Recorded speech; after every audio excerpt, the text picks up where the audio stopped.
Video mempraktekkan bahasa tubuh dibawakan oleh Putri Limilia SIKOM, MSI, diproduksi oleh tim Bisa-Bisa di bawah naungan Fakultas Ilmu Komunikasi UNPAD. Hai, ketemu lagi dengan saya Bu Mili. Menyambung materi sebelumnya tentang bahasa tubuh, di video ini kita akan belajar langsung bagaimana cara memaksimalkan fungsi tubuh. Misalnya, postur, gestur, ekspresi wajah, dan bahasa tubuh lainnya yang sekiranya akan membantu teman-teman dalam menyampaikan pesan saat public speaking. Nah, penasaran bagaimana caranya? Yuk kita simak videonya. Postur. Seperti pakaian kita, postur tubuh kita mengirimkan pesan kepada audiens tentang siapa kita karena postur mencerminkan sikap dan memberitahu pendengar apakah kita percaya diri dan menguasai diri sendiri pada saat berbicara. Selain itu, postur yang baik dapat membantu kita merasa lebih nyaman dan membantu mengurangi pergerakan yang mengganggu. Apa yang dimaksud dengan postur berbicara yang benar? Cobalah untuk membawakan suatu pidato dengan gagah maupun luwes dengan menyesuaikan isi naskah public speaking sebagaimana instruksi sebagai berikut. Pertama, bangunkan badan dari posisi sebelumnya ke posisi berdiri dengan nyaman namun tidak membungkuk. Lalu, pisahkan kedua telapak tangan kaki selebar bahu atau 2 jengkal tangan dan salah satu kaki sedikit di depan yang lain dengan rentang jarak yang tidak lebih dari 1 jengkal. Kedua, seimbangkan berat badan secara merata di telapak kaki dengan artian tidak ada kaki yang menjinjit dan nantinya tidak akan mengganggu posisi kita saat berdiri. Ketiga, luruskan lutut tetapi tidak terkunci. Keempat, bentangkan bahu kita dalam posisi yang rileks, tetapi jangan biarkan bahu mengunci dan berdiri tegap. Kelima, biasakan agar dada kita tetap tegak, namun tidak terbentang dengan posisi yang tidak rata dengan perut. Keenam, kepala kita harus tegak dengan dagu kita yang sedikit condong ke atas, tetapi tidak sampai menuntut untuk merasa tidak nyaman maupun melirik pendengar.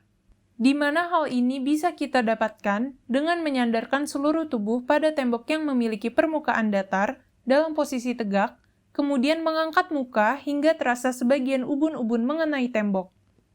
Ketujuh, biarkan lengan menggantung secara alami di sisi tubuh atau di sebelah pinggang dengan jari-jari kita sedikit melengkung bila sedang tidak digerakkan. Dan yang terakhir, ambil beberapa nafas dalam-dalam dan penuh. Kontrol postur tubuh kita agar senyaman dan senatural mungkin, dan tentunya postur ini dapat membantu kita untuk menyampaikan pesan dengan baik. Perlu dicatat juga bahwa kita harus menghindari mempertahankan posisi yang sama selama presentasi. Tetapi, ketika kita berpindah dari satu tempat ke tempat lain, melakukan gerakan atau memvariasikan sikap kita, pastikan untuk menyeimbangkan tubuh kita setelah gerakan selesai. Perlu diingat, postur tubuh yang berbeda menyampaikan pesan yang berbeda juga. Seperti condong ke arah penonton, dapat mengundang perasaan keintiman atau menunjukkan kerendahan hati. Dan, melipat tangan atau menjatuhkan dagu dapat menyampaikan emosi yang frustrasi, kemarahan, kesedihan, hingga ketakutan. Dengan itu, kita sebagai public speaker juga perlu menentukan perasaan apa yang ingin halayak kita rasakan, sehingga kita bisa mempraktikkan postur tubuh yang tepat dengan perasaan tersebut. Ekspresi wajah. Seperti postur, ekspresi wajah yang tepat akan membantu kita melakukan public speaking dengan baik. Secara umum, ekspresi yang terasa alami dalam mengekspresikan nilai yang kita sampaikan akan lebih mudah diterima dengan baik oleh audiens. Sama seperti postur, ekspresi wajah juga perlu menyesuaikan nilai pesan dari naskah yang kita bawakan. Sebagaimana kita dapat tersenyum untuk membawakan narasi yang berbahagia, layaknya pidato kelulusan, hingga bercemberut untuk narasi yang suram, seperti menyampaikan berita bencana. Tentu, memaksakan diri untuk tersenyum sepanjang pidato mungkin tampak tidak tulus dan merusak pesan kita jika isinya serius. Kontak mata. Bagi banyak kalangan halayak, kontak mata adalah salah satu cara yang paling kuat untuk melakukan public speaking dengan baik. Bagi teman-teman yang memiliki kesulitan kontak mata, ada beberapa tips untuk kalian agar tetap memaksimalkan bagian ini. Terdapat 2 pandangan dalam melakukan kontak mata dengan halayak. Pandangan yang pertama menyarankan untuk memandang seluruh pendengar dengan harapan dapat menghasilkan perasaan bahwa semua orang dilibatkan. Sebaliknya, pandangan kedua berpendapat bahwa seorang public speaker memilih beberapa individu dan memandang langsung ke mereka di berbagai waktu selama berbicara. Untuk pendekatan ini, efeknya akan lebih besar jika pembicara menahan kontak mata setidaknya selama 2 hingga 3 detik. Menggerakkan tubuh. Ketika menggerakkan seluruh tubuh kita dengan cara yang terkendali dan terarah, selama berbicara, kita dapat memperoleh berbagai manfaat, baik itu menumbuhkan kedekatan dengan halayak, hingga mendemonstrasikan suatu aktivitas secara fisik.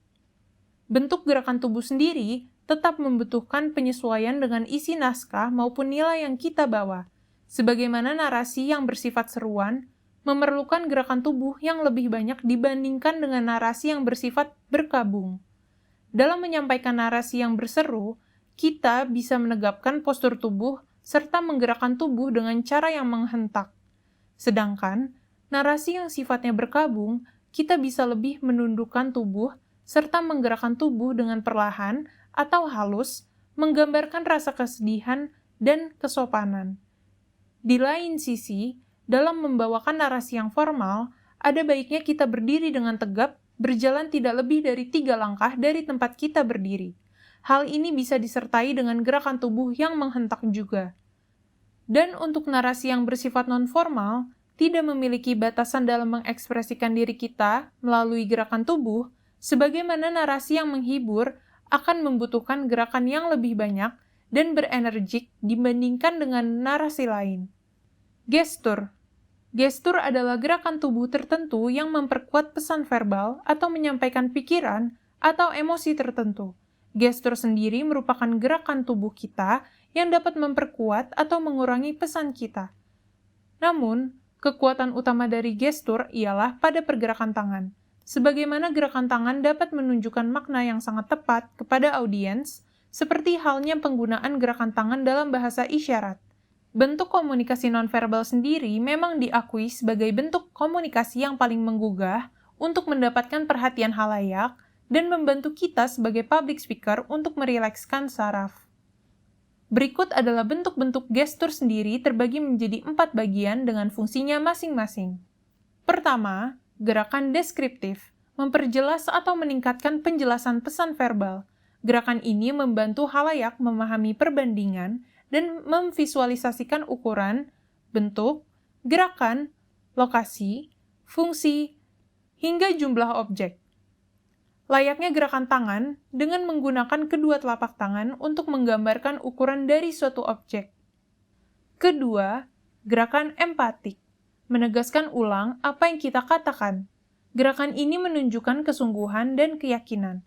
Misalnya, kepalan tangan menunjukkan perasaan yang kuat seperti kemarahan atau tekad. Ketiga, gerakan sugestif adalah simbol ide dan emosi.